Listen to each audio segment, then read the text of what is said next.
এই লেসনে আমরা শিখব যে কিভাবে আমরা আমাদের ডকুমেন্টে আমরা গাইড অ্যাড করতে পারি, অর্থাৎ গাইড সেটিং করতে পারি। তো আমরা আমাদের প্রিভিয়াস প্রজেক্টটি একটু দেখে নিই। আমরা আমাদের প্রিভিয়াস প্রজেক্টের দিকে যদি একটু খেয়াল করি তাহলে আমরা দেখতে পাবো যে আমাদের প্রিভিয়াস প্রজেক্টে আমরা দুটি গাইড ইউজ করেছি। আমরা দেখতে পাচ্ছি একটি আর আরেকটি হচ্ছে এটি।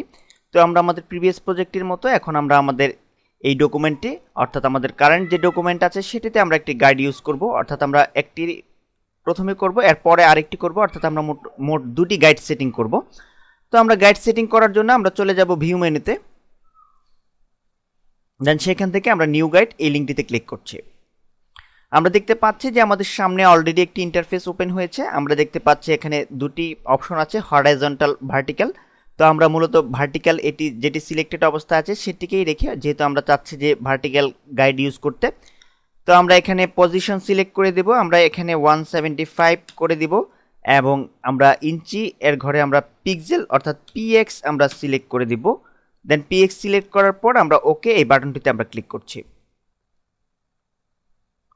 তো আমরা দেখতে পাচ্ছি যে অলরেডি একটি গাইড অ্যাড হয়ে গিয়েছে আমাদের এই ডকুমেন্টটিতে। তো এখন আমরা আরেকটি গাইড এখানে অ্যাড করব, আমরা আমাদের প্রিভিয়াস প্রজেক্টের মতো। তো আমরা পুনরায় চলে যাব ভিউ মেনুতে, দেন সেখান থেকে আমরা চলে যাব নিউ গাইড।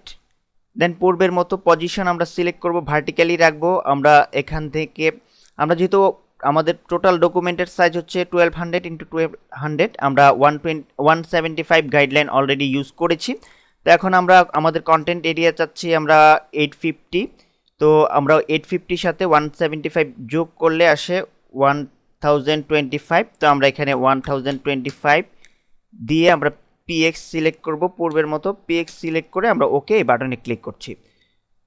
তো আমরা দেখতে পাচ্ছি খুব চমৎকারভাবে আমাদের সেকেন্ড গাইডটিও অ্যাড হয়ে গিয়েছে। তো এভাবে আমরা খুব চমৎকারভাবে আমাদের কোনো ডকুমেন্টে আমরা প্রয়োজন অনুসারে আমরা গাইড অ্যাড করে নিতে পারি।